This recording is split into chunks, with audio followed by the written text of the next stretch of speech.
Hello friends, welcome to my channel mister SI. So guys, আজকের এই ভিডিওতে আমি তোমাদেরকে জানাবো কখন কোথায় কিভাবে স্বাস্থ্যসাথী কার্ড রিনিউয়াল করতে হয়। ঠিক আছে? সো গাইজ, তাহলে চলো শুরু করি আজকের ভিডিও।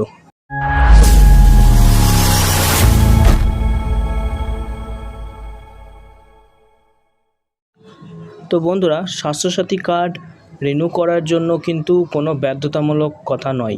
ঠিক আছে? সো এটা তোমরা চাইলে রিনিউ করতেও পারো, আবার নাও করতে পারো। ঠিক আছে? এছাড়া এইটা রিনিউ করার জন্য তোমাকে কোথাও কোনো লাইন দিতে হবে না। ঠিক আছে? সো এটা একটা সহজ পদ্ধতিতে রিনিউয়াল করা যায়। ঠিক আছে?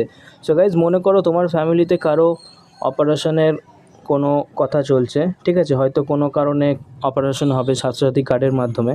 তো সেক্ষেত্রে তোমরা যখন নার্সিংহোমে যাবে বা হাসপাতালে যাবে, সো ওরা যখন তোমাদের এই স্বাস্থ্যসাথী কার্ডটি নেবে তখন ওরাই কিন্তু এটাকে আপডেট করে দেবে। ঠিক আছে?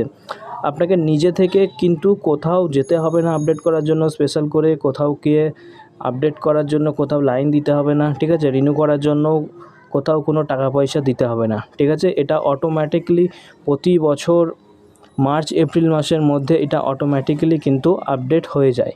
ঠিক আছে? নতুন করে এটার জন্য আলাদাভাবে কিছু করতে হয় না। ঠিক আছে? তো গাইজ, এটা ছাড়া আমি তোমাদেরকে এখন আরেকটা জিনিস দেখিয়ে দেবো যে এই স্বাস্থ্যসাথী কার্ড হসপিটাল বা নার্সিংহোমে কিভাবে ওরা রিনিউ করে। ঠিক আছে? বা আপনি যদি চান এটাকে রিনিউ করতে, তাহলে আপনি পাশাপাশি কোনো নার্সিংহোম বা হাসপাতালে আপনার স্বাস্থ্যসাথী কার্ডটি নিয়ে যান, ওরা আপনাকে এটি আপডেট করে দেবে। ঠিক আছে? তো এখন প্রশ্ন যে হসপিটাল বা নার্সিংহোমে ওরা কিভাবে স্বাস্থ্যসাথী কার্ডকে আপডেট করে। ঠিক আছে? চলো তাহলে দেখে নেওয়া যাক ওই প্রসেসটি কিভাবে ওরা এটাকে আপডেট করে। ঠিক আছে? সো গাইজ, সবার প্রথম তো বলবো আপনি স্বাস্থ্যসাথী কার্ডটি নিয়ে আপনার হাসপাতাল বা নার্সিংহোমে যান। ওরা সবার প্রথম স্বাস্থ্যসাথী কার্ডটিকে কার্ড রিডারে ভরবে। ঠিক আছে? এবং তারপরে অফিসিয়াল স্বাস্থ্যসাথী অ্যাপ্লিকেশনটি ওপেন করবে। ঠিক আছে? ঠিক যেমন তোমরা স্ক্রিনে দেখতে পাচ্ছ। ঠিক আছে? অ্যাপ্লিকেশনটি ওপেন করার পরে এখানে ইউজার নেম, পাসওয়ার্ড এবং হসপিটাল পিন যেগুলো আছে সেগুলো এখানে ফিল আপ করতে হবে। ঠিক আছে? এগুলো দেওয়ার পরে এখানে নিচে সাবমিট বাটনে ক্লিক করলেই অফিসিয়াল স্বাস্থ্যসাথী যে অ্যাপ্লিকেশন সফটওয়্যারটি ওটা কিন্তু এখানে অন হয়ে যাবে। ঠিক আছে? এরপরে ওকে বাটনে প্রেস করে চলে আসবে এই পেজে। ঠিক আছে? সো এখন এখানে ওপরে মাস্টার যে বাটনটি দেখতে পাচ্ছে, ওই মাস্টার বাটনে ক্লিক করার পরে একদম নিচে যে আপডেট পলিসি বলে বাটনটি দেখা যাচ্ছে, এই আপডেট পলিসি বাটনে ক্লিক করলে কিন্তু আমাদের কার্ডের যে পলিসি সেটা কিন্তু আপডেট হয়ে যাবে। ঠিক আছে? অর্থাৎ রিনিউ হয়ে যাবে। ঠিক আছে? এটা হলো ম্যানুয়ালভাবে রিনিউ করা। আপনি যদি চান কোনো কাছাকাছি নার্সিংহোম বা হাসপাতালে গিয়ে স্বাস্থ্যসাথী কার্ডটি ঠিক এরকমভাবে রিনিউ করতে পারেন। ঠিক আছে? সো আপডেট পলিসি বাটনে ক্লিক করার সাথে সাথে কিন্তু কার্ডটি আপডেট হয়ে যাবে সম্পূর্ণভাবে। ঠিক আছে? সো তোমাদেরকে আমি বলে দিই যে তোমরা যদি এই প্রসেসে আপডেট নাও করো তাহলেও যে তোমাদের কার্ডটি বন্ধ হয়ে যাবে তার কিন্তু কোনো কথা নেই। ঠিক আছে? সরকার থেকে এটা কিন্তু ম্যান্ডেটরি করেনি যে স্বাস্থ্যসাথী কার্ডকে প্রতি বছর রিনিউ করতে হবে। ঠিক আছে? আপনার ইচ্ছে হলে আপনি রিনিউ করবেন, আপনার ইচ্ছে যদি না হয় তাহলে রিনিউ করার দরকার নেই। ঠিক আছে? আপনার যখন এই স্বাস্থ্যসাথী কার্ডটি আপনি অপারেশনের জন্য ব্যবহার করবেন তখন প্রথমবারই যারা বা যেখানে আপনি এই অপারেশন করাবেন স্বাস্থ্যসাথী কার্ডের মাধ্যমে, ওখানে যে পোর্টালে থাকে স্বাস্থ্যসাথীর লোক, সেই এটাকে কিন্তু রেজিস্ট্রেশন করার আগে আপনার কার্ডটিকে কিন্তু আপডেট করে দেয়। ঠিক আছে? সো আশা করছি বুঝতে পেরেছেন।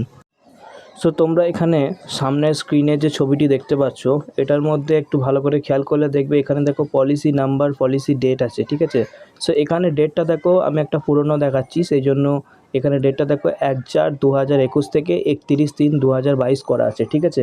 অর্থাৎ এটা কিন্তু 1 বছরের ডেট করা আছে। এবার যখনই এটা 2022 সালে 31/3 মাসটা পার হয়ে যাবে তখন কিন্তু অটোমেটিকলি এটা আবার 1/4/2022 থেকে 1/4/2023 হয়ে যাবে, ওই 31/3/2023 হয়ে যাবে। ঠিক আছে? সো প্রতি বছর অটোমেটিকলি এটা আপডেট হয়ে যাবে। ঠিক যেমন এখন সমস্ত কার্ডেরই পলিসি ডেট হচ্ছে 1/4/24 থেকে 31/3/25, সমস্ত কার্ডের ভ্যালিডিটি এখন কিন্তু এটা। ঠিক আছে? সো প্রতি বছর এটা অটোমেটিকলি কিন্তু আপডেট হয়ে যায়। ঠিক আছে? সো গাইজ, এখন এখানে দেখো তোমাদেরকে আরও একটা কথা বলে দিই, এখানে ট্রাভেল অ্যামাউন্ট 2000 টাকা এক্সট্রা থাকে। ঠিক আছে? অর্থাৎ তোমাদের স্বাস্থ্যসাথী কার্ডে অপারেশন হওয়ার পরে যখন বাড়ি ফেরো তখন তোমাদেরকে যে 200 টাকা দেওয়া হয়, সেটা কিন্তু এই যে ট্রাভেল অ্যামাউন্ট 2000 টাকা দেওয়া আছে এটা থেকেই কিন্তু দেওয়া হয়। ঠিক আছে? কারণ 2000 টাকা যেহেতু ট্রাভেল অ্যামাউন্ট আছে, সেই জন্য স্বাস্থ্যসাথী অপারেশন হওয়া সমস্ত পেশেন্টকে বাড়ি ফেরার সময় 200 টাকা দেওয়াটা বাধ্যতামূলক, ঠিক আছে? সো গাইজ, আশা করছি আজকের ভিডিওটা ভালো লেগেছে, ঠিক আছে? সো আজকের ভিডিও যদি ভালো লেগে থাকে অবশ্যই একটা লাইক করে দেবে। চ্যানেলে যদি নতুন হয়ে থাকো অবশ্যই চ্যানেলটা সাবস্ক্রাইব করে নেবে। এরকমই নতুন নতুন লেটেস্ট আপডেট তোমাদেরকে দিতে থাকবো। সো গাইজ, আজকের মতো এতটুকুই। দেখা হবে নেক্সট আরও একটা ভিডিওতে।